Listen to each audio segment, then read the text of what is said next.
Good evening, dear listeners, wherever you may be. Tonight, we follow a story few dare tell. Long ago, hundreds of seasons before your birth, there lived a village hidden deep in the hills. A Hmong village, quiet, high, and far. No name written, no trail shown, no visitors welcome. It was not forgotten. It was removed. No one from nearby would speak of it. And if you asked, they turned away slowly. Some said the winds changed near that place.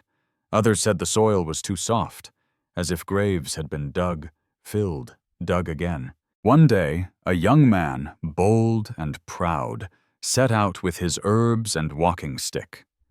He did not believe the old people's stories.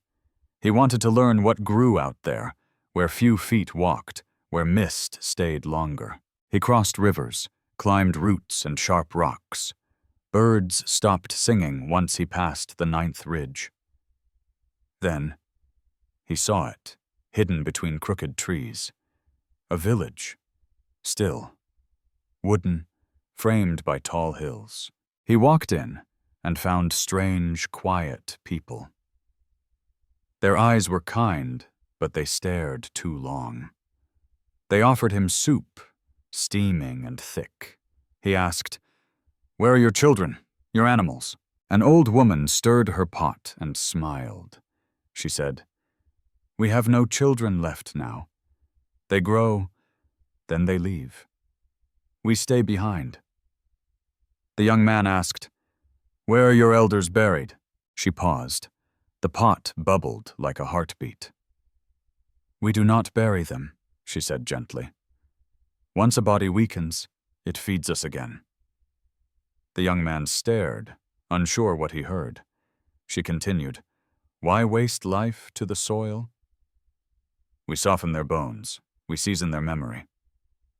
She stirred again. The broth smelled oddly sweet. He thought she was joking. But no one laughed. Her eyes were calm. Not proud, not ashamed. "When hunger comes, and greens are few," she said, "we do not wait for nature to decide. We take what is near, what is almost done." Later that day, he saw no toothless men. He saw only strong hands, young backs, smooth faces. The old sat silent, heads down in corners. And the sick? He did not see the sick. He asked someone, "How do I return home?" A man with soft eyes said, "Return where?" "We don't leave. We stay. All of us stay." That night, he was given a room to sleep. There was no back door. The window nailed shut. The wood smelled like something boiled, then dried. He could not sleep. The fire would not die. At dinner, they served soup again, thick and rich. He swallowed slowly. Something touched his tongue. Small. Hard. A tooth. Human. Yellow. Still warm. He did not scream. No one ever does. It is not that kind of fear. It is the fear of quiet, of smiling death. The fear of a place that calls itself kind. Before he lay down, someone whispered near his door, "Don't worry, young man. You'll understand us soon." In the morning, the village was already awake. The sky was pale. The fires still burned. No roosters, no dogs. Only spoons in bowls. The young man stepped outside with cautious feet. No one looked surprised to see him standing. No one asked how he slept or dreamed. They simply offered him broth again. Always broth. This time it tasted saltier. He drank slowly. He walked past a house made of fresh planks. There was red in the grain, deep and sticky. He touched the wall. It was warm to feel. A woman swept near him, singing a soft tune. "What is that house for?" he asked.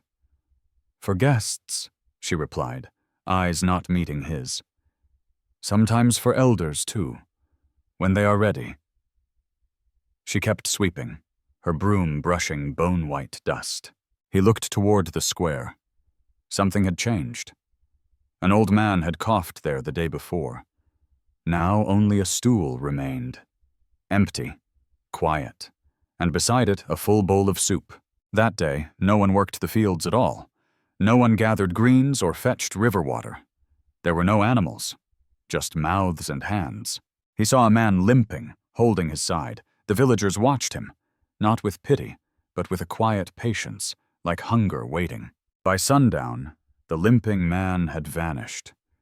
There was no mourning, no crying, no goodbye. Only more bowls filled, more firewood stacked, the pot bubbling heavier than it had before. The young man said little, but he noticed. The way the villagers glanced at the weak, the way the strong were always fed first, the way the old walked slower each day. He asked a boy, sitting alone with soup, "Do you miss your grandfather? Where did he go?" The boy sipped, then smiled and said, "He's in here," tapping the bowl gently. "He's part of us now. Everyone eats." The young man did not eat that night. He stared at the fire, its red tongue flicking. He wondered if silence had a flavor too. The next morning he saw a woman kneel. Her husband lay behind her, breathing heavily. He asked, "Is he all right? Should I help?" She replied, "He's tired. It's almost his time." She stood, brushing dust from her knees, calm. "It is better this way. No long pain." He followed her to the cooking shelter. There, elders chopped herbs, sharpened knives, sorted bones. They worked without hurry, without sorrow or joy. It was routine, like sewing, like washing clothes. He asked a girl, "How long has this been?" She thought a while, counting fingers, then said, "Always, I think. Even before I was born." He wandered toward the tree line that evening, but the paths turned strangely, unfamiliar and tight. Trees leaned in, roots crossed like twisted ropes. Offerings hung from branches, teeth, cloth, bones. He stepped back. The forest no longer welcomed him. It stood guard around the village like a fence, like it had chosen the people inside it, like it whispered, "Stay, you are part now." That night, they gave him his own room. The door creaked. The window had no hinges. The walls were lined with smoked meat hooks, empty, waiting, breathing with the fire's rhythm. He did not sleep. The fire crackled softly. Voices outside murmured, low and respectful. He heard a prayer, not for peace, but for flavor, warmth, and good digestion. At dawn, he stepped outside and saw smoke. It rose in tall fingers, sweet and thick. One child sat spinning hair into string. Another stirred ash, searching for metal teeth. He asked no more questions. He already knew. This village did not bury. It boiled. It did not fear death. It cooked it. It fed on age, on sickness, on time. He stood with his arms hanging limp. He stared at the pot, now half full. The fire crackled and welcomed him in. A woman passed by, holding a wet cloth. She wiped her hands. "Still hungry?" she asked. He shook his head. She nodded. "Maybe later." That evening, the sun dipped behind silence. A stool was moved. A bowl was filled. Another seat became empty, then forgotten again. And inside the broth, the bones whispered, "You will understand soon. You will belong." The morning was quiet. Too quiet for comfort. The fires burned low, and the smoke drifted flat. No songs, no grinding rice, no chopping wood. Only one sound, the steady bubbling of soup. The young man walked toward the center slowly. He passed children sweeping bones beneath the platform. They smiled at him with clean, patient faces. Not one asked where he came from. Not one asked when he would leave. He passed again the house with red-stained planks. The door was closed, but he heard weeping. Not loud, not wild, just slow, quiet sobs. He paused. He understood. Then he walked on. 2 men carried a shape wrapped in blankets, lumpy, heavy, with a gray hand hanging out, the nails cracked, the fingers curved like claws. They nodded at him gently, without fear. A woman stirred the fire with her whole body. She watched the bundle being placed beside her. No one spoke. The fire cracked like a voice. The pot hissed. The wood groaned under weight. He wanted to look away. He could not. His legs stayed planted like stones in mud. His hands clenched, but his face showed nothing. An elder woman sat nearby, still as wood. She wore black. Her hands rested on her knees. "You understand now, don't you?" she asked softly. He did not answer. His breath hid inside. She continued, "There is no death here, just use. No graves, no rot, no waste beneath the trees." He finally asked, "But do you feel shame?" She blinked slowly. "We feel hunger," she said. "Hunger comes each day. Shame does not feed." He stepped away, heart pounding like distant thunder. He turned and saw a strange sight nearby. A young girl sat beside the village drum. It was large, round, stretched with old hide. Once played for weddings, seasons, the new year. Now it was bound shut with string and cloth. He asked, "Why doesn't the drum speak anymore?" She said, "It only beat when hope lived." "We no longer need music," she said quietly. "We need broth, bones, and strong stomachs now." The sky dimmed, though the sun stood high. He walked toward the edge of the village. He searched for a trail, a hidden opening. But the trees stood tightly, arms closed like doors. In the branches, bones, string, bowls, cracked teeth. Offerings, or perhaps warnings. He couldn't tell. The forest did not welcome him anymore. It belonged to them now. So did he. He returned. The pot was open. Steam rose.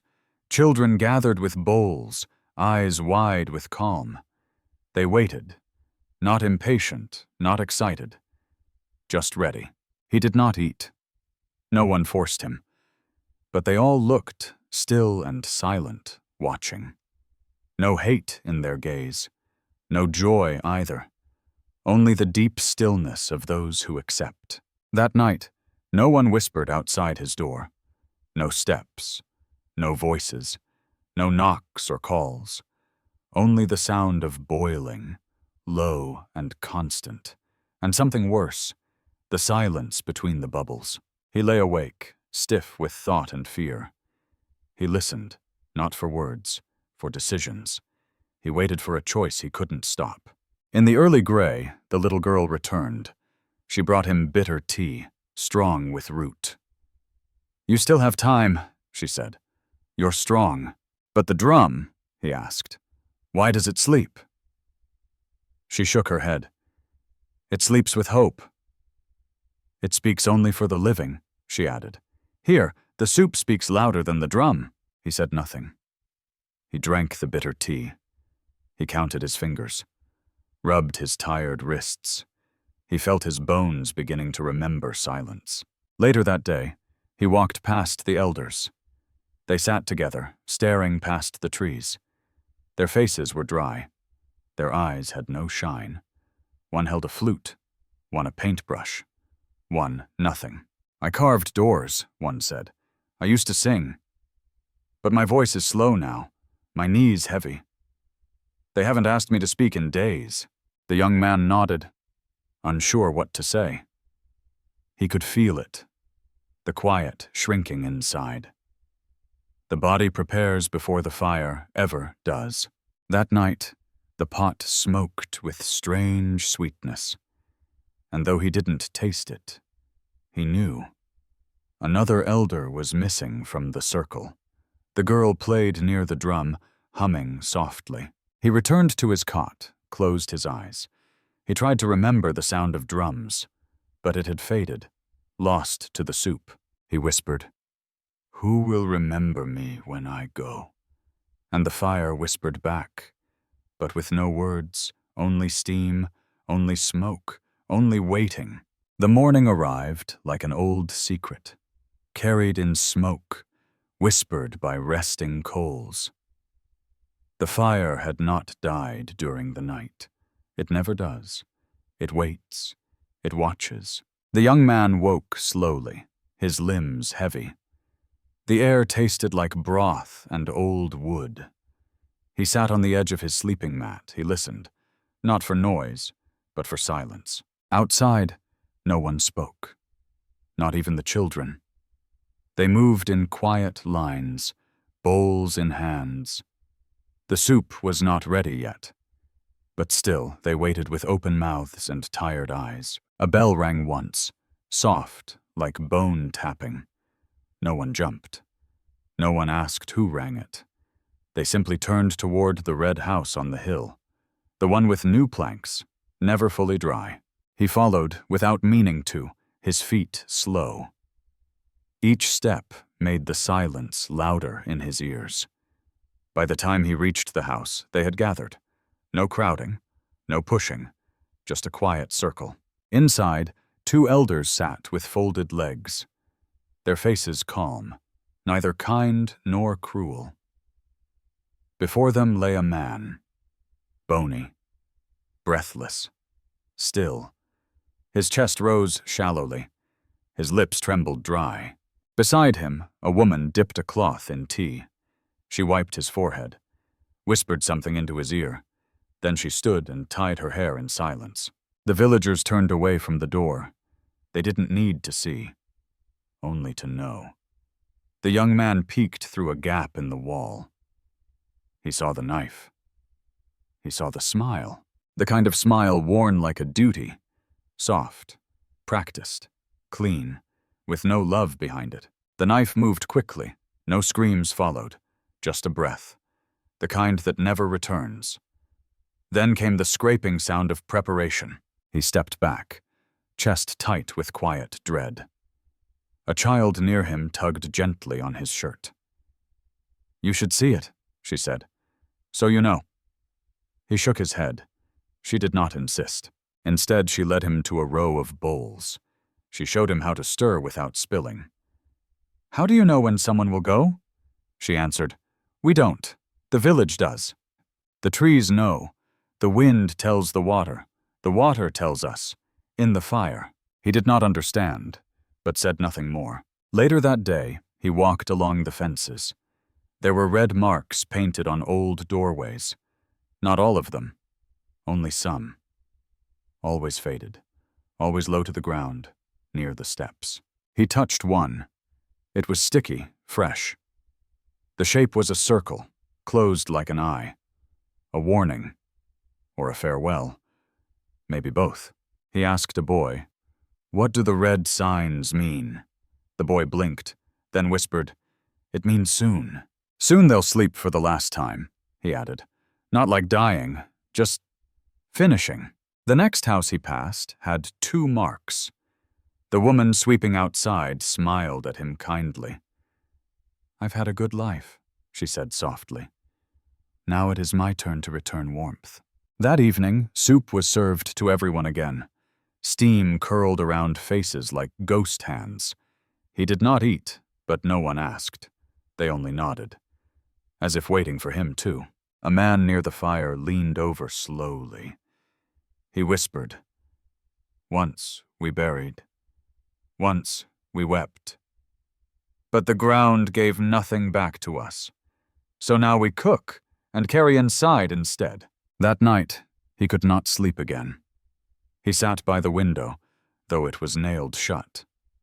The light from the hearth danced like red leaves. He thought about his home, his mother's food, soft rice, bitter greens, chicken with lemongrass. Not this, not broth made from someone's hands. Just before dawn, he heard something unfamiliar. A beat. deep, hollow. Then another, and another. The drum. He hadn't heard it in days, maybe weeks. He ran to the door, pressed his ear. The drumbeat was slow, but steady, like a heart. It echoed across the village, touching each roof. People stepped out of their homes, heads bowed. They did not speak. They only listened together. The drum beat 7 times, then stopped cold. And in the silence that followed, he understood. The drum did not call for celebration anymore. It did not sing for marriage, for planting, for birth. It marked the chosen, the next to become food. At sunrise, the woman with 2 red marks was gone. Her house swept, her doorway freshly polished. In her place, a bowl of soup for sharing, a scarf folded neatly beside the fire. No one cried. No one whispered her name. Only the steam remembered how warm she had been. The sky was gray again, but not from rain. Smoke rose from the cook fires before the sun. It curled like long fingers above each roof. The morning air smelled of ash and broth. The young man sat alone outside his shelter. He had not slept, not truly, not deeply. He had only waited for the light to return, but even the sun felt strange in this place. He rubbed his arms, though he wasn't cold. He watched villagers move without needing to speak. Children gathered firewood, laughing in short, dry bursts. Their voices echoed oddly, as if hollowed out. He passed a group tying twine from bones. They threaded each piece carefully, like it mattered. A girl explained, "These are necklaces for good dreams." "They keep the ones we ate from," whispering back. The boy beside her laughed. "Only the noisy ones. The quiet ones sleep in our bellies forever." He tried to smile, but his lips wouldn't move. Instead, he walked toward the main fire pit. There, soup was already simmering. Thick, deep red. The cook nodded at him, eyes soft and blank. "You'll want to eat soon," she said gently. "Hunger comes in many shapes. Some are silent." He said nothing. The smoke stung his eyes. He looked down into the pot and froze. Floating near the top was a small shoe, child-sized, soaked, bloated, the laces still knotted. He backed away, chest tightening like a clenched fist. No one stopped him. No one followed either. They simply stirred the soup and added more salt. He walked to the tree line near the edge. The woods were darker than they should have been. Branches curved low, almost touching the earth. Offerings hung from ropes, teeth, hair, twisted cloth. He stepped forward once, just one bold step. Then the wind shifted, and he heard something. Not words, not cries, just breathing. Heavy, slow. He turned quickly and saw nothing but roots. Still the breath remained. Not his, not human. Behind him someone whispered, "You can't go there." He turned. A woman stood holding a bowl. She looked tired, but not cruel. Just knowing. "That forest used to take us back home," she said. "But not anymore. It grew teeth." "Now it keeps us like it keeps the fog," he asked. "Has anyone ever left and returned?" She shook her head. "If they did, they cooked. Not by choice, but because they couldn't forget." She handed him the bowl. He didn't take it. She didn't push it. Just turned and walked. Later that afternoon, another bell was struck. This time it rang 5 times, spaced apart. A girl whispered, "That means someone offered themselves. But they aren't sure if she's ready yet." He followed the others toward the red-planked house. It sat like a mouth, open and waiting. A woman stood there, hands folded calmly. She had braided her hair and wore white. She stepped forward and knelt at the doorway. 2 elders stepped out and helped her inside. The crowd waited in silence, heads bowed. The fire crackled. Somewhere, a baby began crying. The sound didn't last. It was quickly hushed. Inside, soft chanting began. Then it stopped. Then the knife. Always the same sound. One slice, one long breath, one quiet shift. He closed his eyes, but he could still see. He imagined the warmth of her leaving body, imagined the steam rising off her cooling skin, imagined the ladle dipping gently, without judgment. A child beside him coughed, then spoke. She was my aunt. She made sweetroot cake.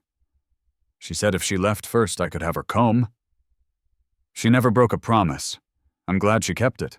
Later, the soup was served with fresh herbs. They said it was a special occasion meal, something to honor her choice, her clarity, her gift. He held his bowl, but did not drink. He watched as others sipped, eyes closed gently. They looked peaceful, not joyful. Like monks at prayer. The boy from earlier waved at him again. You still haven't eaten, have you? He asked. Soon you'll get too thin. That's dangerous here, he asked. Why does everyone speak so gently? The boy grinned. Because meat listens while it waits. If you speak kindly, it softens in the pot. That night, the drum beat again, just once. Then once more, slower than before. Then nothing. Even the wind stopped to hear the silence. He curled in his corner, unable to rest. He thought about the red shoe in the pot, about the woman who smiled as she stepped inside, about the way no one cried for her. He thought about the trees, how they leaned in. He thought about the forest's breath behind his neck. He wondered if it had always been watching him. When he finally slept, he dreamed of footsteps, not running, just walking. Hundreds of slow steps, each footfall left behind a trail of broth, and behind that, a voice humming a lullaby. He woke just before the sun climbed over rooftops. He rose, dressed, and walked toward the sacred tree. There, beneath it, sat a fresh bowl, untouched. Beside it, a small comb wrapped in cloth. The soup was still warm. The morning air was cool, but not fresh. Smoke had already begun to rise from fires. The scent was sharp, like boiled wood and skin. The sky above remained still, pale as bone. The young man stepped outside with slow feet. He had not slept much. His dreams disturbed him. He saw hands reaching from the soup pot, not in fear, but in offering. Outside, the village was already awake. Elders sat in a wide circle near the fire. Before them lay wooden boards, paper, and brushes. They wrote in silence. None looked up. The young man moved closer. No one stopped him. On the paper he saw no Hmong letters. Instead, symbols, odd, curved, delicate lines and dots. He asked, "What are they writing?" Softly. An old woman answered without pausing her brush. "These are the parts," she said. "Their names." He blinked. "Parts?" "The names of what we take," she explained. "We do not forget them. We record them. Each body gives many things. All have use." A man to her left added, "Leg meat, shoulder string, tongue root, broth." He pointed as he spoke, each word precise. These symbols remind us where the strength came from, who sang, who built, who forgave, who fed. One paper was left blank in the middle. The brush hovered, but never touched the page. "This one," she said. "We wait to name." The body is still warm, still deciding. He took a step back, a tightness in his chest. They were naming human flesh, like animals, like inventory in a market, but reverent. He turned away from the circle, walked aimlessly. The sun had risen, but gave no warmth. Near the cooking shelter, children sat on mats. They carved small tokens from bone and teeth. One girl held up a necklace strung with pieces. "This one's my father," she said. "He was kind. I wear his tooth so I remember his songs." The boy next to her held out a shard. "Take this," he said. "It's lucky." The young man hesitated. "From whom?" The boy smiled. "The man from yesterday. He laughed too much, but he had strong legs." The shard was pale, sharp, clean. He placed it in his pocket. It burned cold. At noon, the pot was uncovered again. Steam rose lazily, thick and fragrant. The broth was clearer than before, almost golden. Leaves floated at the top, sweet root, garlic fern. A woman stirred slowly, ladle moving like prayer. The young man asked, "Who is in it today?" She answered without looking at him. "The one who whispered goodbye last night." She asked for mint in her final boil. He stepped away. His throat clenched tight. He had heard no goodbye, only firewood cracking. He walked toward the red house by the hill. Its walls were darker now, weathered with time. Stains had set in, like shadows unwilling to leave. The door creaked when he passed. Something shifted inside. He did not open it. He kept walking. Later, a quiet procession formed near the tree line. 3 villagers carried bundles wrapped in thick cloth. Each left a trail of red dots in the dust. They reached a wooden rack beneath the sacred tree. Hooks hung from beams. Buckets waited beneath. One man unfolded a cloth. A hand appeared.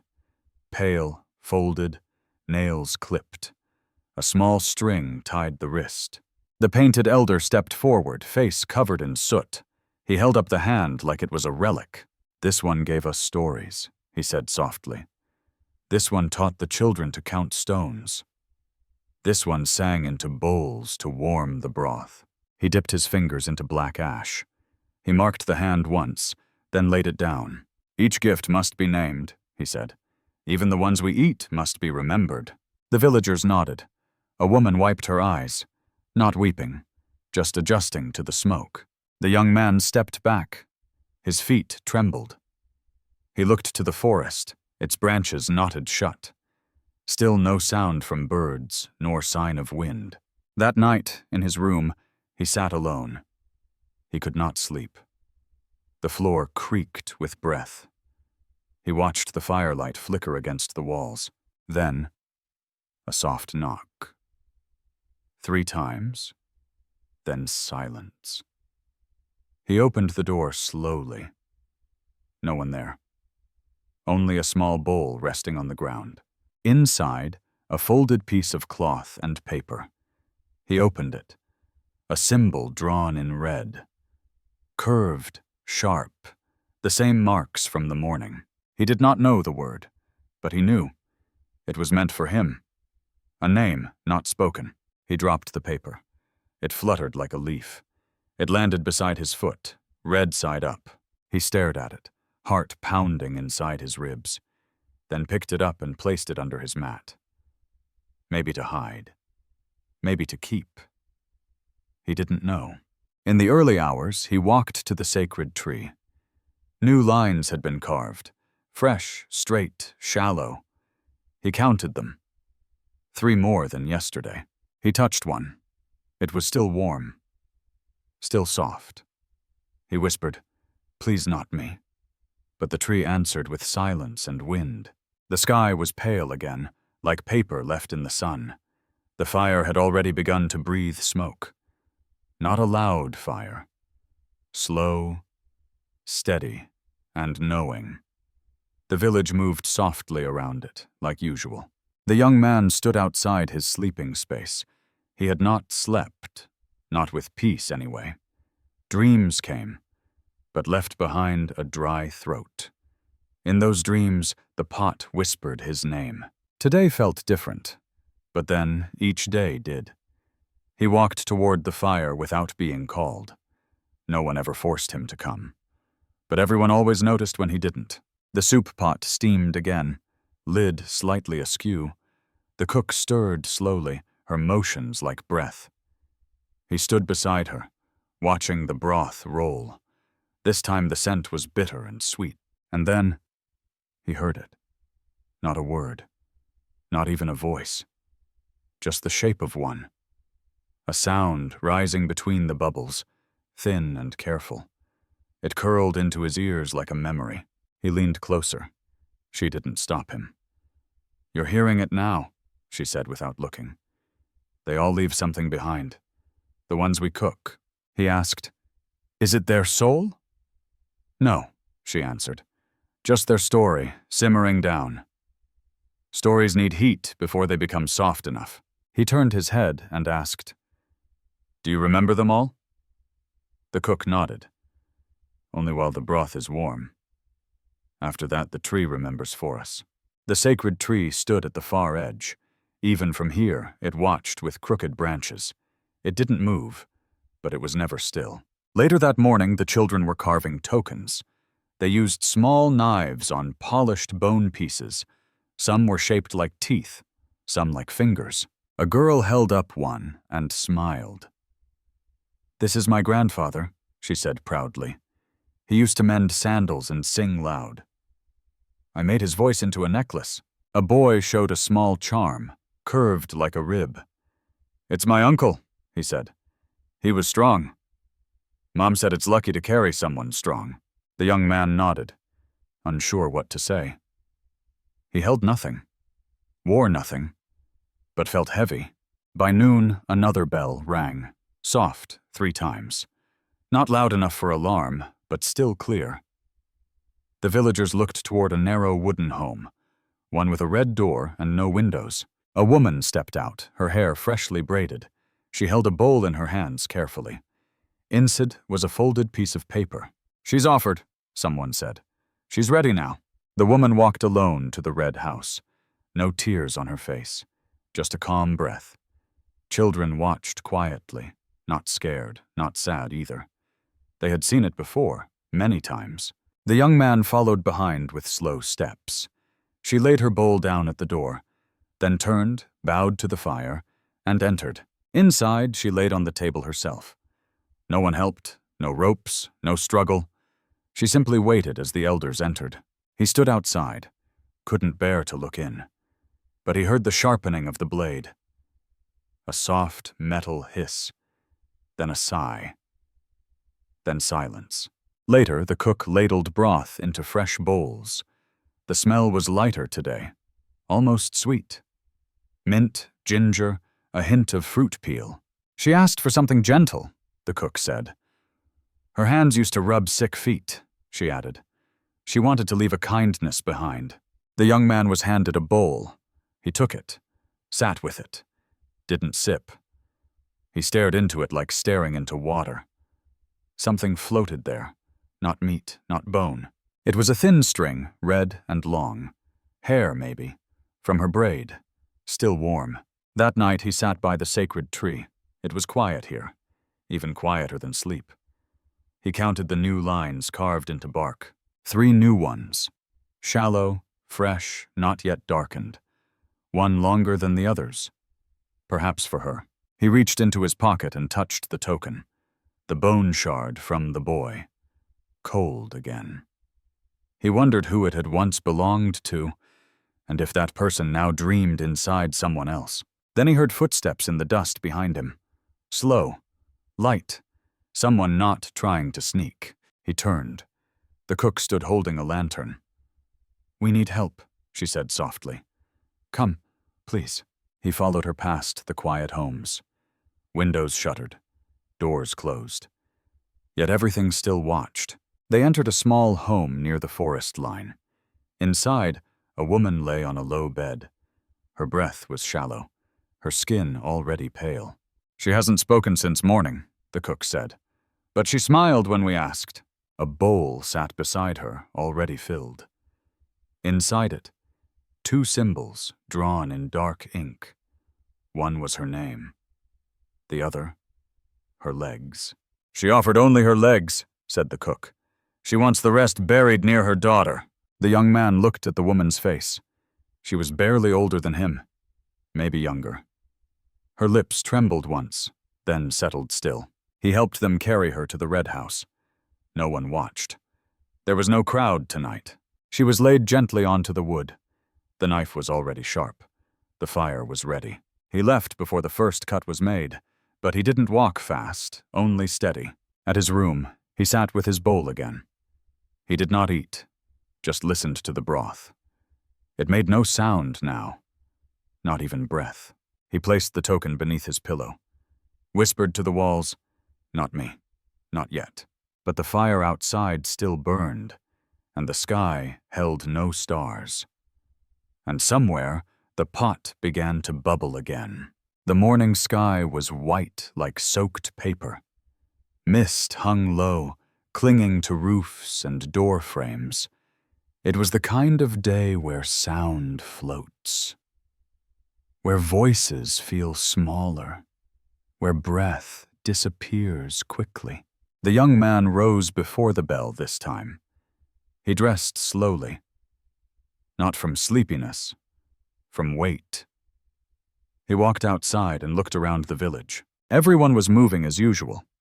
Quiet feet, baskets, tools, spoons, scraping bowls.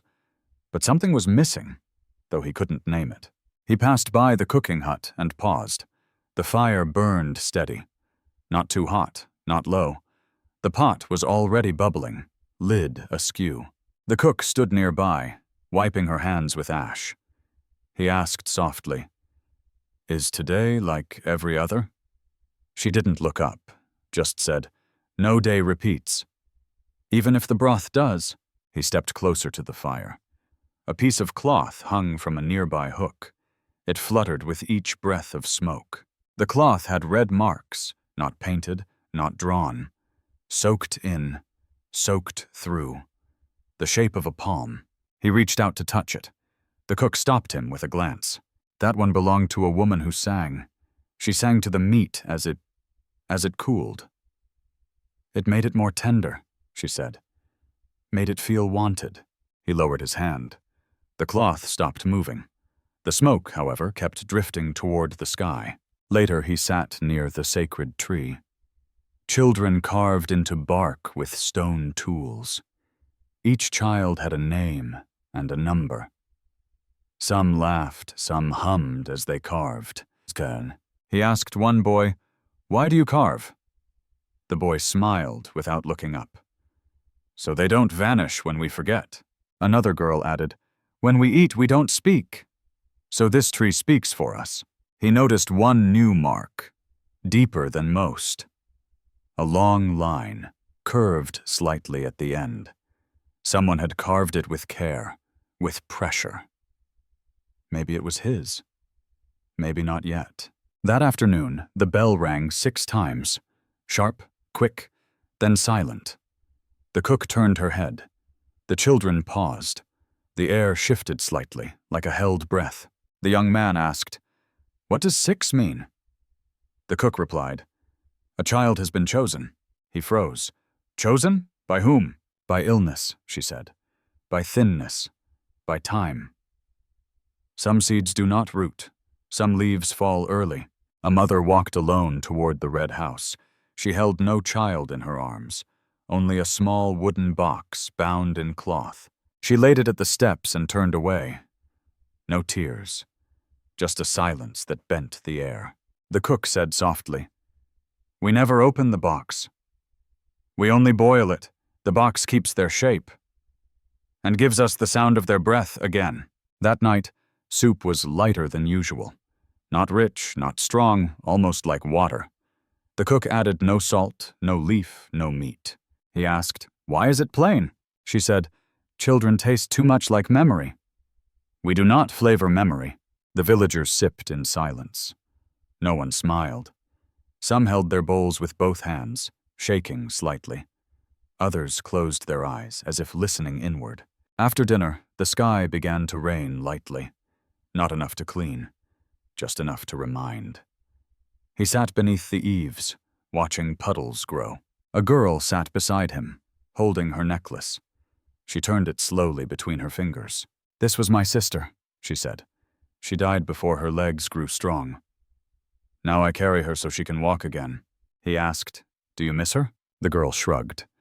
"I think she's still in me. Sometimes I hum a song I don't remember learning." That's probably hers. The rain stopped before the moon arrived. Clouds thinned. Shadows returned to their usual shape. He walked through this village alone that night. He passed doors, past bowls, past old stains. Each home smelled different: smoke, herbs, dried skin. He stopped by the red house and stared. Its wood was darker now, wet, warped slightly. Something inside dripped, soft, slow, unhurried. He did not enter. He just stood there, long enough to hear one sound: breathing. Not human, not animal. Just steady breath. It came from the walls, from the wood.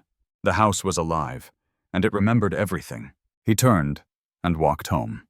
The path was soft. The fog followed him, but didn't press close. In his room, the fire had died out, but the bowl from last night remained. He hadn't eaten it, but it hadn't spoiled.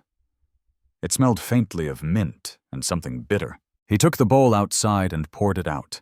The broth soaked into the soil like blood. Then he whispered, "If I leave, will you remember me?" The wind did not answer, but the fog grew thicker, just slightly, like it was trying to carry his words. The morning was too still. Even the wind refused to move the leaves. Ash hung in the air, not from fire, but from the way time gathers in corners. The young man stood beside the cooking hut. He did not eat. He did not ask. The pot boiled anyway, offering itself to silence. The cook stirred with one hand today. Her other was wrapped in cloth, red-stained. He asked softly, "What happened?" She replied, "I cut myself yesterday, while preparing the ribs from the old carpenter. He had bones like stone. My knife slipped." He looked at her bandage, then the ladle. "Did you clean the blood out?" he asked. She shook her head slowly. "No," she said. "Blood from the cook sweetens the broth." He stepped back. The smell from the pot turned thicker, sharper. He didn't know if it was fear or truth. Later, he wandered toward the forest path. The trees swayed gently, but the leaves made no sound. No birds. No footsteps. Just wind that didn't whistle, and that didn't. A woman sat on a stone by the path. She was old, her face drawn like folded cloth. She looked up when he passed, eyes like mirrors. "You think about leaving," she said without greeting. "Everyone does at some point." He paused. "How do you know?" She smiled. "Because I once walked that way. I made it past the trees, almost to water. But the sky turned black, and my feet forgot me." He sat down beside her. "You turned back?" "No," she said. "I fell. They found me, carried me home in a basket made for wood." "Did they punish you?" he asked. She shook her head. "They cooked my legs, but I asked them to. They forgave me. I've stayed ever since, learning to sing instead." He stared into the woods, so close, so still. "Has anyone ever truly made it out?" The old woman looked up at the clouds. "Some say yes, but they never send word. And if you don't return a piece of yourself, you never truly leave." He thought about that all day, about leaving a finger, a tooth, a name. Would the forest let him go without payment? By afternoon, the wind had shifted. Smoke blew east toward the tree line. Villagers carried bundles from the red house, wrapped tightly, carried on long poles, not too heavy but not empty either. He watched as they climbed the hill behind the village. There was a clearing there, a stone ring. He had never seen it before. They laid the bundles inside the ring, gently, then poured soup on the ground. Not just broth, thick, white, heavy with marrow. One elder lit a bundle of grass and spoke. "May your names travel farther than your flesh. May the tree carry what we cannot chew." They lit the grass. The bundles smoked slowly.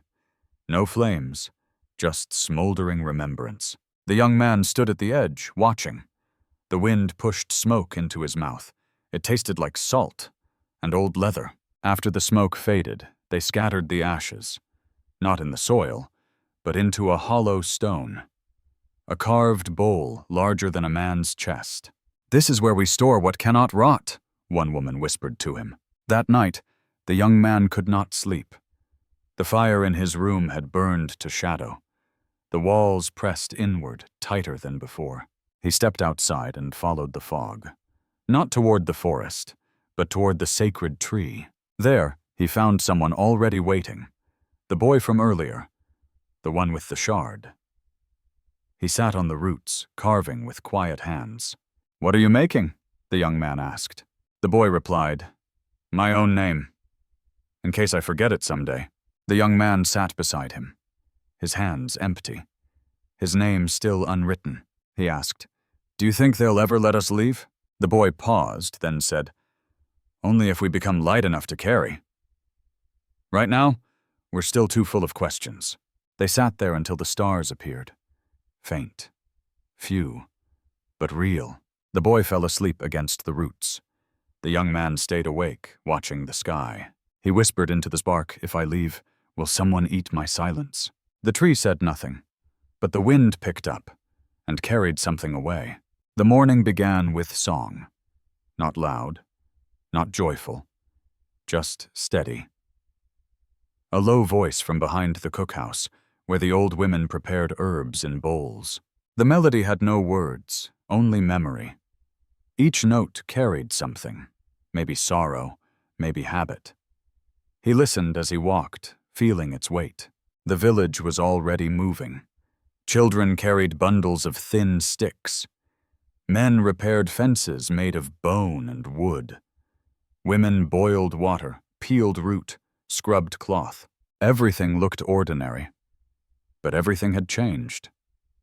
He had passed through too many days now, too many bowls, too many names written in ash. He sat by the tree again. Its bark had grown thicker since the last moon. New carvings wrapped around it like a spiral, some deep, some faint, all permanent. An elder sat across from him. She wore a necklace of smooth black teeth. None of them matched in size or shape. They were not animal. That much he knew. She said, "You're almost part of us." Her voice didn't accuse, it simply observed. He asked, "Do you want me to stay?" She smiled faintly. "We don't decide that. It's not our wanting that keeps people here. It's the forgetting." He looked away. "I haven't forgotten anything." "Not yet," she said. "But the soup helps. When you drink it, pieces of yourself go missing. Not stolen, just softened, like meat."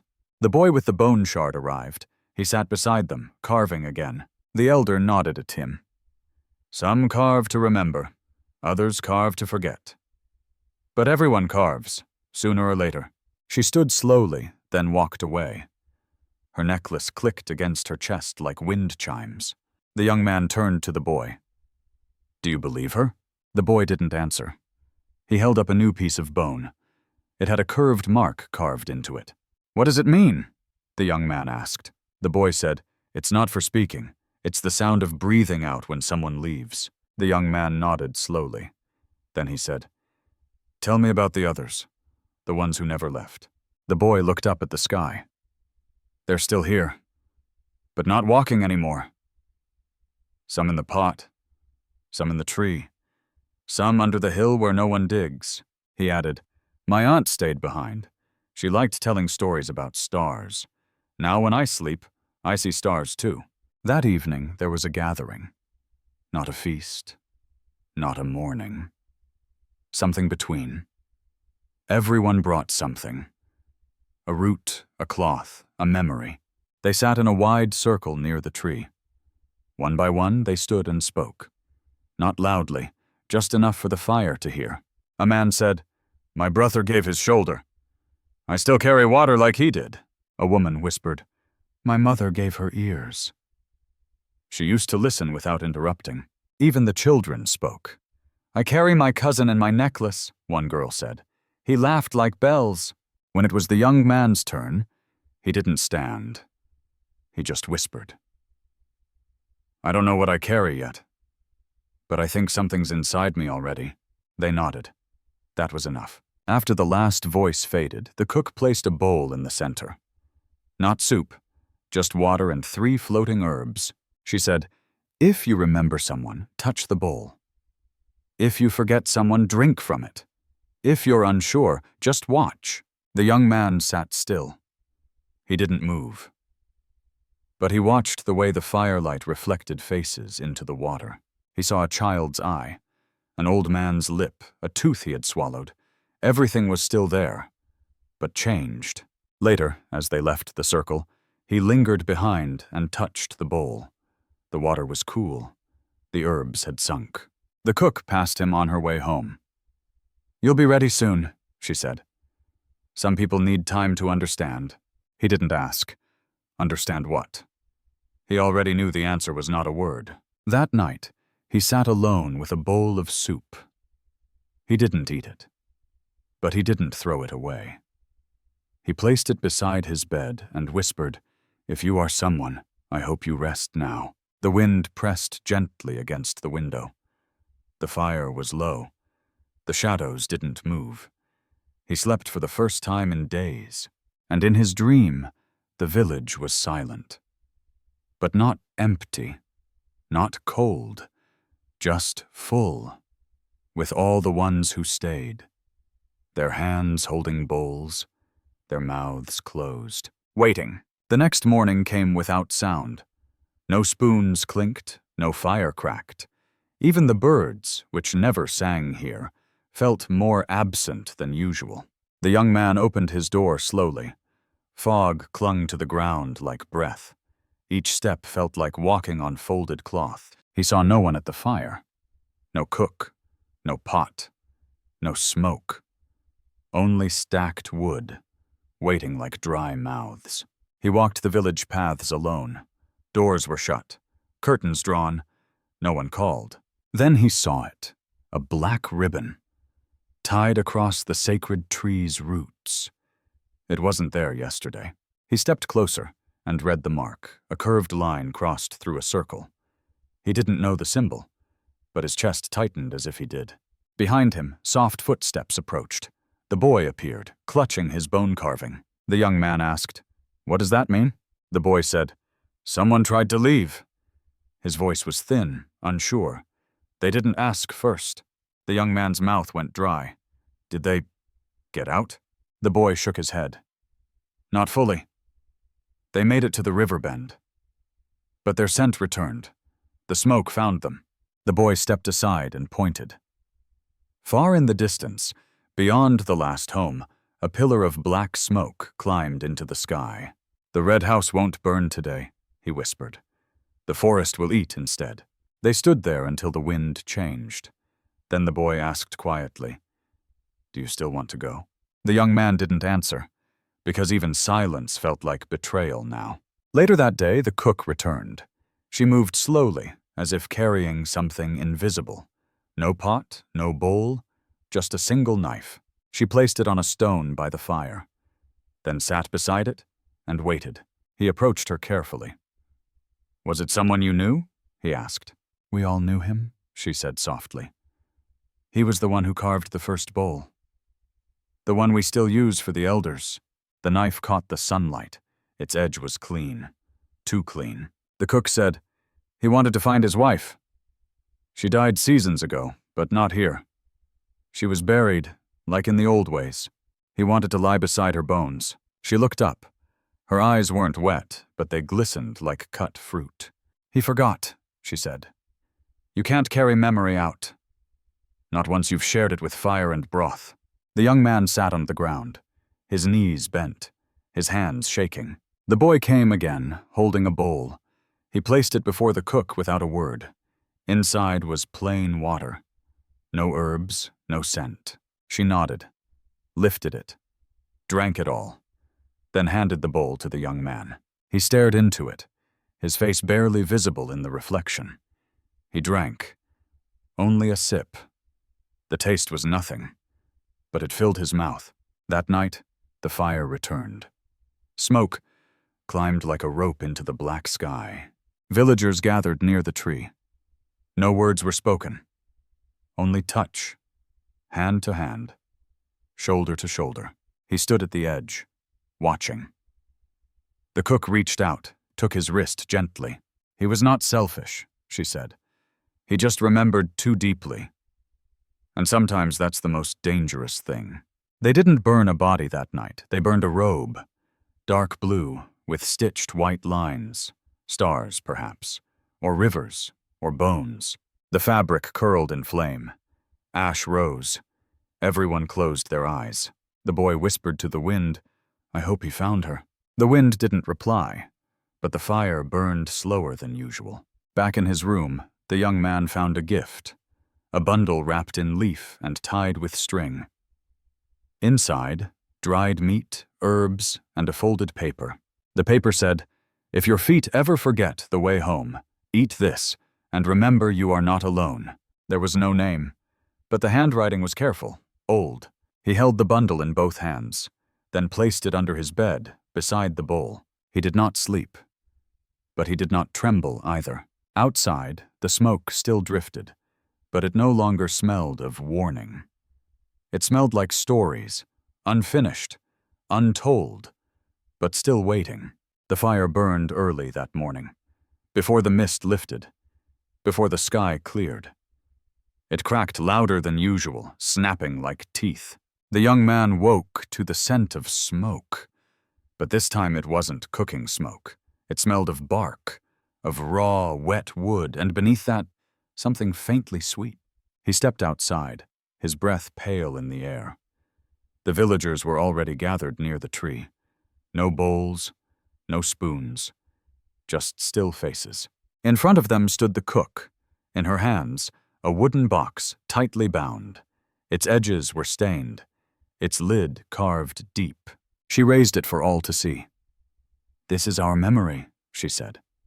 "Before broth, before bones, before names." The box was placed at the tree's roots. Children gathered stones and laid them around it. 12 stones, one for each elder still alive. The young man stepped closer and whispered, "What's inside the box?" An old woman beside him replied, "The first meal." He didn't ask again. Some questions can only be tasted. The ceremony ended without a sound. No fire, no drum, no chant. Just footsteps fading back into the morning.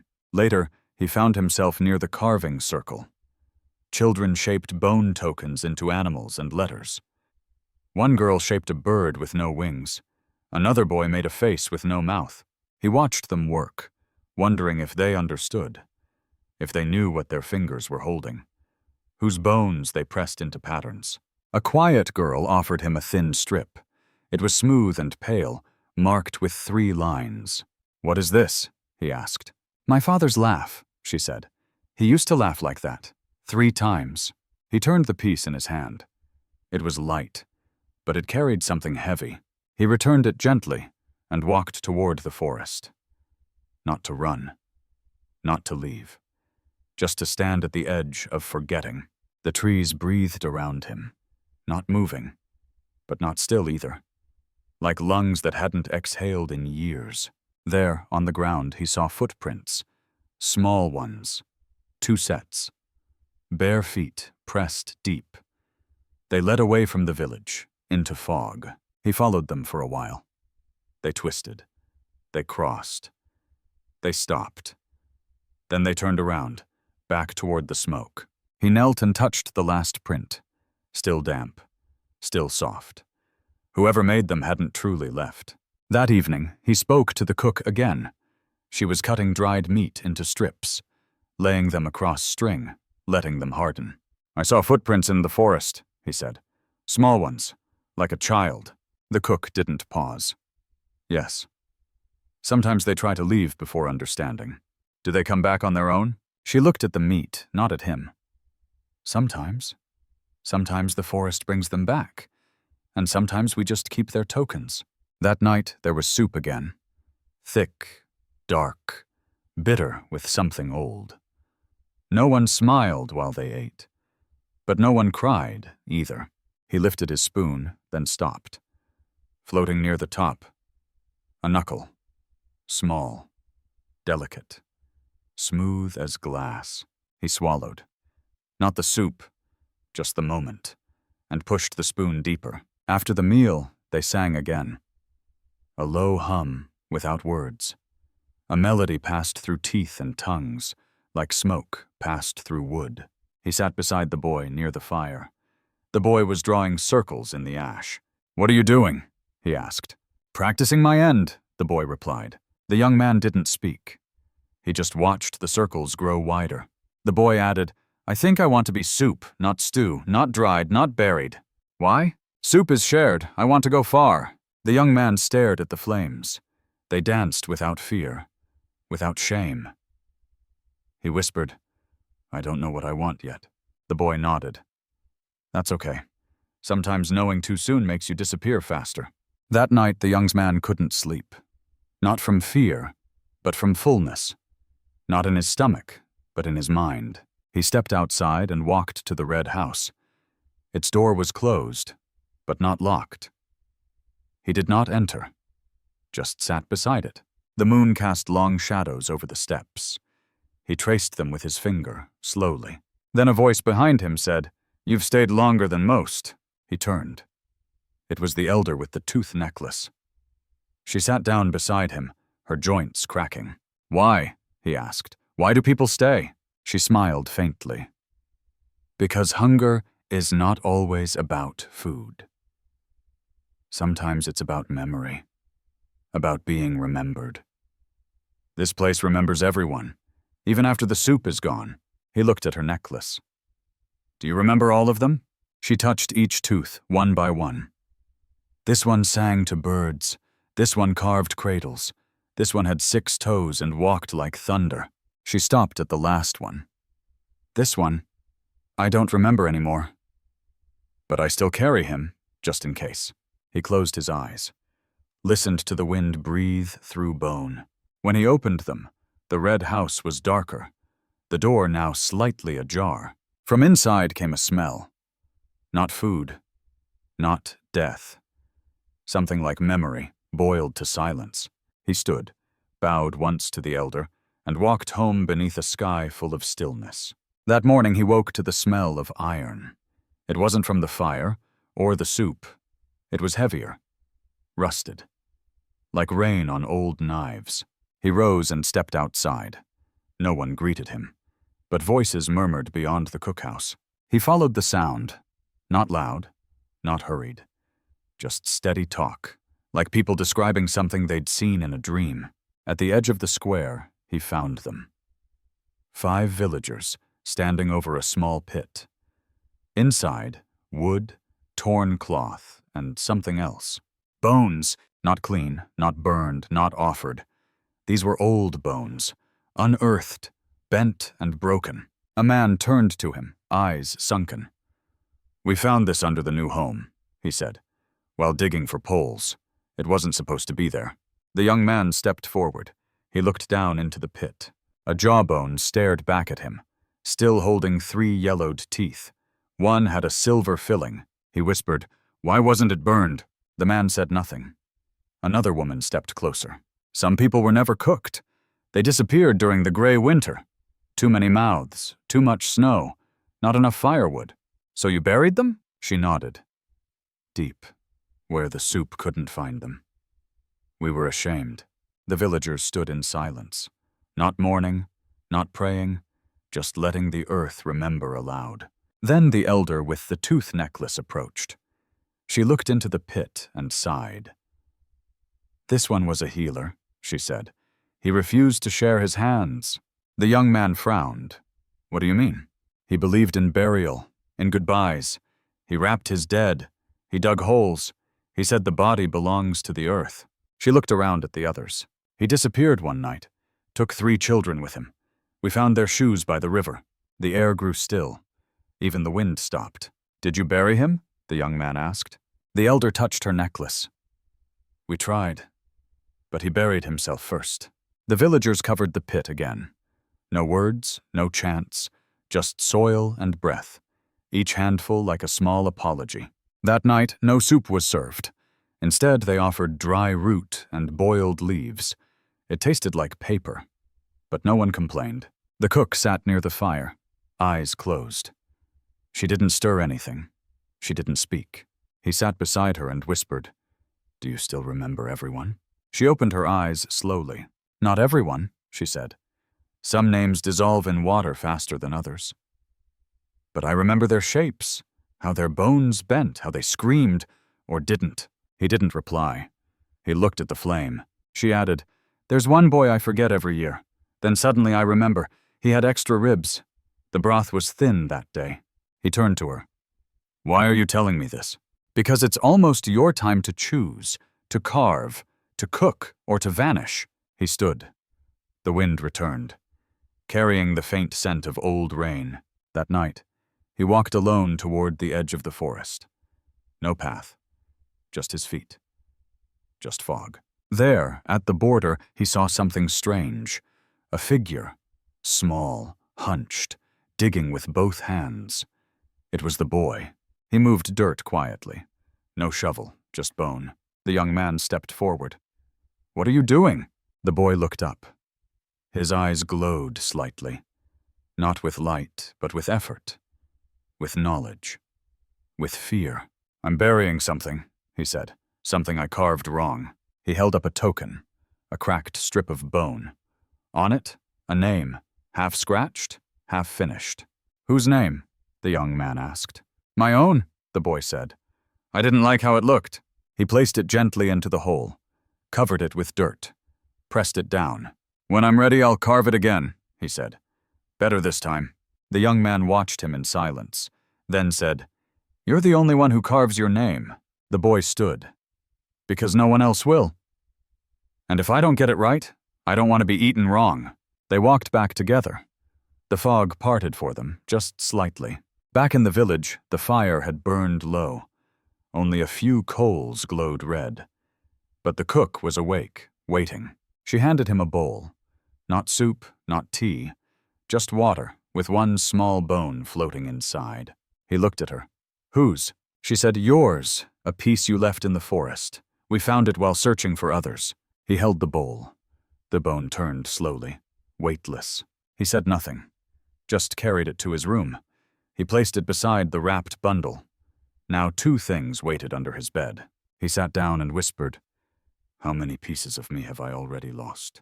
The fire offered no answer. But the air smelled different now, like wet leaves, and something just starting to rot. He curled beneath the blanket and shut his eyes. But in the corner of his mind, he saw the pit. Still open. Still waiting. That morning no one spoke. Even the children were silent. They sat in their doorways, eyes lowered, hands folding and unfolding twine. The fire burned low. No one added wood, just embers, glowing faint beneath a copper pot. He walked past the homes, watching faces. All calm, all waiting, all aware. The air was thick with something unspoken. Near the tree, the elders stood in a circle. 12 of them. No more, no less. Each held a strip of cloth in one hand. The cook approached him with slow steps. In her other hand, a bowl, flat and wide. Inside, slips of bone, smooth, marked. "It is time," she said. "Time for the choosing." He did not ask. He knew the ritual now, not by explanation, but by watching the seasons of this place. One elder stepped forward and began to hum. Low, even. One note rising and falling. Others joined until the sound filled the square. A sound like breathing beneath the earth. The cook lifted the bowl to the sky. Her eyes closed. Her lips moved without voice. Then she offered the bowl to the youngest child. The girl reached in, pulled a token, and handed it over. A name carved into the strip, short and clear. The cook read it aloud. No one clapped. No one cried. The chosen, a man with gray in his beard, stood slowly. No resistance, no words. He bowed once and walked to the red house. The door opened for him, without a hand. Another token was drawn, then another. 2 more names were spoken. 1 man, 1 woman. Both rose and followed. The boy stood beside the young man, eyes locked on the bone bowl. "Sometimes it's only 3, he whispered. "Sometimes 5. Once, it was 7. "How do they choose?" the young man asked. The boy shrugged. "No one knows, but everyone accepts. Even if they don't want to go?" The boy didn't answer, but his fingers tightened around his carving. The cook lifted the bowl again. This time she walked toward the young man. He froze, but she only extended the bowl. "Your hand," she said. He hesitated, then reached inside. The bone tokens were warm, as if they had been held in palms all night. He drew one. The markings were unfamiliar, a name not his. The cook nodded. "You will deliver this one." "Deliver?" he asked. She turned away. "You'll know when it's time." The sun hung low that day, not setting, just pausing, as if unsure whether to stay or go. The chosen ones were not seen again, but the red house glowed faintly from within. Its roof steamed, even without rain. He sat by the tree at dusk. The elders had vanished into their homes. Only the children remained, humming quietly. The boy sat beside him. "You've drawn someone," he said. "Now you're part of it." He opened his palm. The token still lay there, marked with short strokes. "Who is it?" the boy asked. He looked again. He couldn't read the marks, but he recognized them. The lines curved like the bone shard under his bed. It was the same hand. He whispered, "This is someone who hasn't died yet." The boy nodded. "That's when it's hardest." Night fell without warning. No bells, no meals, no fire in his room. But when he returned to his bed, the bundle beneath was gone. So was the bowl of water. Only the bone token remained, now placed gently on his pillow. A knock came at the door. Not hurried, not afraid, just 3 soft taps. He opened it. The cook stood there with a lantern. "It is time," she said. "Come see what the village remembers."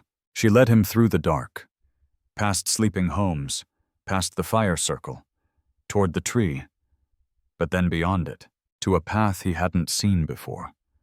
Not a trail, but a groove in the earth, as if many feet had walked it, always in the same direction. They came to a wide, sunken clearing. In its center, a stone table, carved flat, stained dark, covered in ash. Around it, seated villagers, silent, barefoot, still. The 3 chosen ones stood at the center, eyes closed, hands folded. They did not shiver. They did not cry. The cook handed the young man a bowl. Inside, water, a root, a petal, a nail. He looked at her. "What is this?" "A reminder," she said, "that even those who go still feed the rest of us." The villagers began to hum. Not a song. A breath, shared between mouths, soft as steam.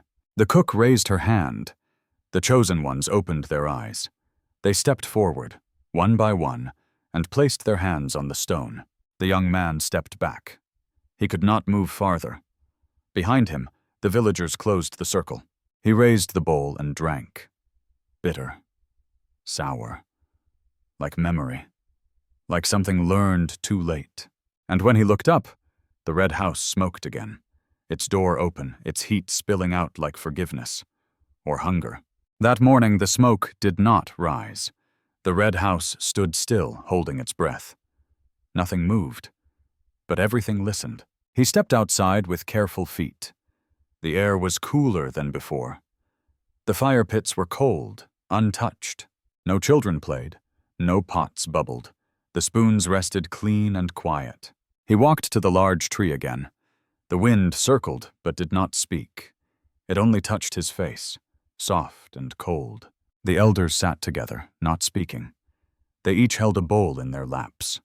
Inside the bowls, ash, threads, and buttons. One elder nodded when she saw him. She tapped the ground beside her. He sat. No words passed between them. The cook arrived with an empty basket. She placed it in the middle of them, then sat down like she had always been there. "We gather," she said. "Not for hunger, not for death, only to remember who we are." He looked into the basket. It was not truly empty. There was dust inside, and a single tooth. He touched his pocket slowly. The token he carved still lay within, the one with no name, no permission. He held it out, placed it into the basket. No one reached for it. The cook looked at him. Her voice was soft. "You've given us something strange." "It belongs to me," he said. She nodded once. "Then we will treat it gently." He sat with them until the light changed. The sky turned silver. The ground dimmed. An elder stood. She walked behind him slowly. She placed something beside him, a bundle, wrapped in cloth, warm from the sun. When he opened it, he found familiar things. His own shirt, a wooden spoon, a letter. It was his. All of it. Old, but still carrying his scent. "You left pieces of yourself," she said. "We only held them until you noticed." He nodded once. He did not speak. That evening, they lit no fire. But warmth still came from somewhere. Perhaps from the stone. Perhaps from memory. He saw the boy again, carving alone. The boy waved him over. He showed him a shape. Round, simple. "This one means soft hunger," he said. "Not the kind that eats, the kind that waits." The young man asked, "What if I want to leave?" The boy looked down. "You already left once, but you still breathe like us." He stayed quiet. The wind touched his shoulder again. Later, the red house opened its door. No one was standing there. Just the doorway. Just the warmth. He stepped inside. No footsteps followed. Only silence. Thick and kind. There was no fire, no pot, just a stool and something folded. He sat. He breathed. He took the letter from the bundle. It had no words. Just a drawing, a bowl, a spoon, a shadow. He held it to his chest. He remembered his name. He whispered it once, only for himself. The house did not shake. The ground did not open. But something changed in the air. It no longer felt like a place of endings. It felt like a place of keeping. He stood again. Walked to the back wall. There, a new door. Wooden. Narrow. Silent. He opened it. The forest waited. The path was clear. But he did not step through. He turned back. Looked once more at the house. It no longer steamed. It no longer asked for anything. It simply stood. He closed the door gently. Outside, the cook waited. She held a bowl. Empty. Still warm. She handed it to him. "For your shadow," she said, "so it won't wander too far." He took it. He bowed his head. And the wind whispered, "You belong, even when you walk away." The sky was gray with soft, broken light. Birds sat still. Leaves swayed without sound. The earth felt patient under his feet. He left the red house at dawn. No one stopped him. No one spoke. But the path had been swept clean. It curved between trees with thin shadows. Mist hung low, brushing his ankles gently. The bowl in his hands felt heavier. He walked slowly, his breath long and quiet. Branches above moved like old, tired fingers. Nothing followed him. Yet nothing stayed behind. He passed a tree with carved names, not names he knew, but ones he felt. He touched one. It felt like memory. The forest did not hide his steps. It opened for him, without question, as if it remembered how to welcome. At a bend, he found a stone, flat, round, stained by time and weather. He sat beside it and waited. The boy arrived without sound or shoes. He held something wrapped in cloth. He sat, placing it on the stone. "This is for you," the boy said. "It belonged to someone who stayed too long." But they stayed with kindness in their chest. The young man opened the cloth gently. Inside was a button, worn and cracked. It looked like it had been swallowed once. He placed it inside the empty bowl. Now it held two things: weight and silence. Neither one could be thrown away. "Do you miss the village?" he asked. The boy stared at the fog, then nodded. "But I never left," he whispered slowly. They sat together, not needing more words. The air moved softly between their shoulders. Somewhere nearby, a bird finally sang once. Then the boy stood and walked away. His steps left no marks on earth. The mist closed around him like water. The young man rose and walked again. The bowl was warm now, somehow alive. It hummed faintly in his steady hands. The forest thickened with every step forward. Roots crossed the path like quiet warnings, but he moved carefully, not turning back. He reached a clearing with a wooden bench. A woman sat there, eyes closed gently. She did not look up as he approached. He sat beside her, both in silence. The bowl rested in his lap, still. They listened together to the trees breathing. "You've come farther than most," she said, "but not so far that you're gone." He nodded once. "I only followed the quiet," she smiled. "It leads better than noise does." She reached into her coat and paused, then pulled out a tiny piece of cloth. It was red once, now faded gray. "This was mine," she said, "long ago. I kept it to remember my mother's voice." She placed it inside the bowl gently. It folded like it had always belonged there. The bowl accepted it without a sound. The man closed his eyes and breathed. The clearing grew warmer, though no sun shone. He felt the village behind him still, not chasing, not calling, just existing, like a root beneath the soft soil, waiting, not needing him to return. The woman stood and left without goodbye. Her steps were light, nearly invisible in grass. The bench creaked once, then fell quiet. He stayed until the wind touched his face, a reminder, a question, a small pull. So he walked again, slower than before. This time the forest opened wide. Trees gave space. Light filtered through gently. It felt like walking through someone's memory.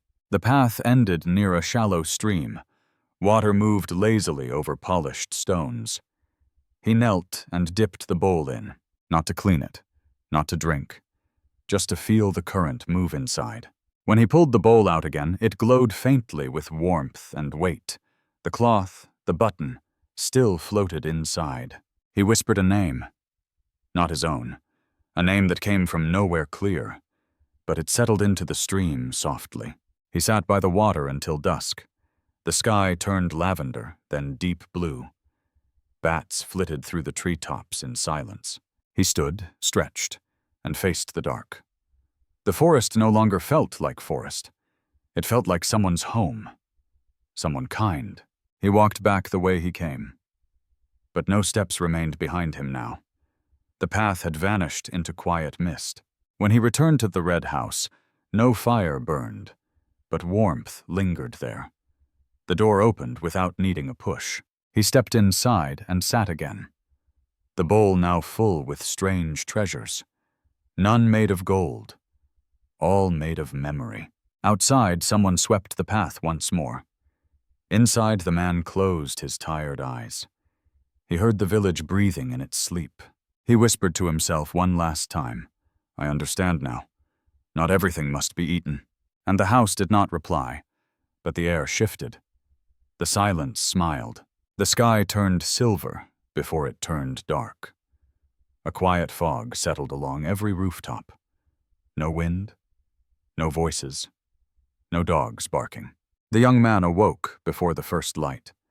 His eyes opened slowly, without fear inside. He listened. The house made no sound. The fire had gone out in the night, but warmth still clung to the wooden walls, like hands, like breath, like something remembering. He rose, dressed, and carried the bowl. It was full now. Not heavy, full. Inside, cloth, a button, a broken pin, and something else he could not name. It pulsed gently when he held it. It did not belong to him alone. He stepped outside as the fog thickened. Figures moved slowly through the village paths. Not walking, gliding, not in a hurry. No one spoke, but everyone watched him. Not with fear, not with judgment, only with the soft weight of knowing. The cook stood near the main fire pit. No fire burned, yet smoke rose upward. She motioned for him to come closer. He walked slowly, holding the bowl steady. The ground felt softer than the day before, like moss or skin or memory soaked deep. "Are you ready?" she asked without turning. "Yes," he said. but I don't know why." She nodded as if that was enough. She placed her own hands near the smoke. Not into it, just close, like prayer. "This is not the end," she said.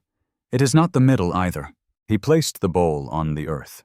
It sat there, perfectly still, as if waiting. The smoke curled around it like thread. Other villagers came, one by one. Old, young, men, women, all the same.